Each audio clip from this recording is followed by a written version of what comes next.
Hello, friends. Welcome to the Standard 10 Subject Science. In our previous video, we have started the series of the videos of Standard 10 of Subject Science and also started the chapter number 1 Chemical Reaction and Equation. In our previous videos, we have learned the chemical and the physical change by an activity and some real life situations. In the real life situations, we have observed that there is a chemical change and the physical change in every activity. So we can say that a chemical reaction has taken place. You may perhaps be wondering as to what is actually meant by a chemical reaction. How do we come to know what a chemical reaction has taken place? So let us perform some activities to find the answer of these questions. So in this video, we'll learn some activity, we'll perform some activity, activity 1.1 and activity 1.2, which is named like this in your textbook. So let us start with the activity 1.1.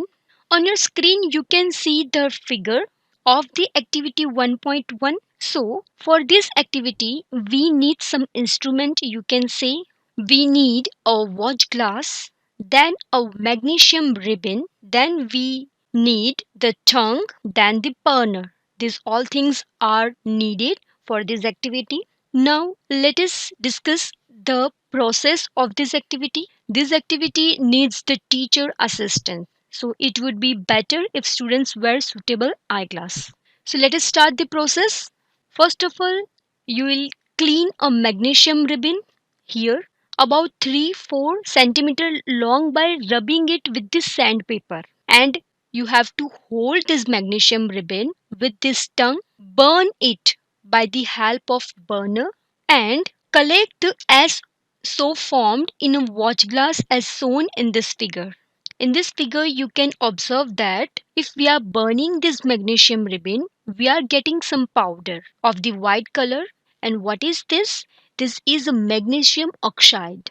So, the magnesium ribbon keeping it away as far as possible your eyes. And what do you observe from this activity? Burning of a magnesium ribbon in air and collection of magnesium oxide in a watch glass. So that is the name of this activity. So in this name you can observe that there is a result which is magnesium oxide in a watch glass. So let us understand the result of this activity.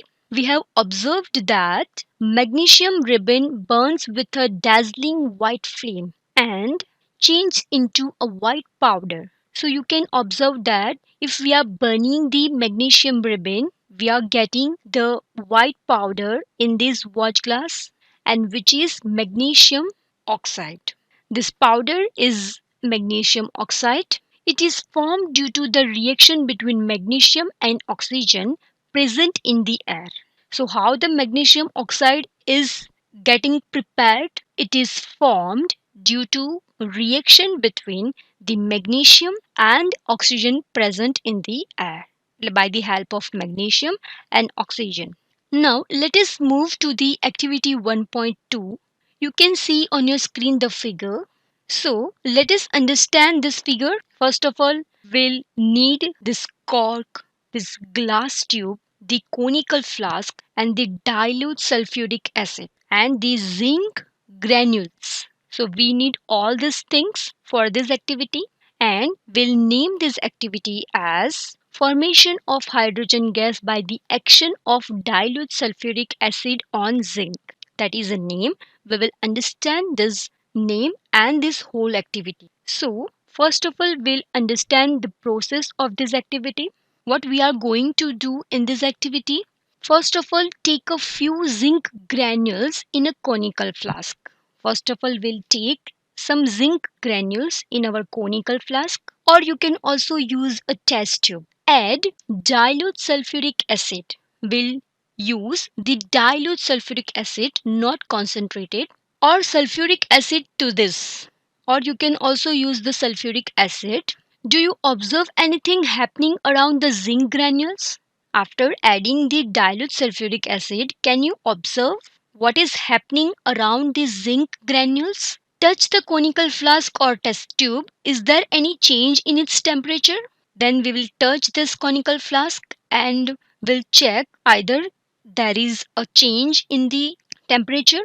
So, what do you observe from this activity? Let us see the observation. Observed that there is a change in its temperature, and also observed that there is H2 gas which is made. Now, from all these activities that we have performed, this activity number 1, this is activity number 2, this is 3, and this is 4. So, all the 4 activities we can observe that evolution of a gas, change in temperature, formation of a precipitate, change in color, and change of state.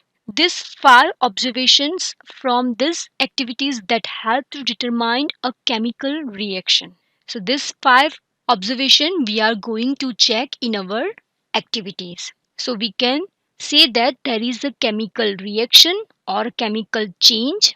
So if we have any activity, then we can observe it by evolution of a gas, change in temperature, formation of a precipitate, change in color, and change of state. So from this all activities we have observed this thing. Hope you understand. Thank you.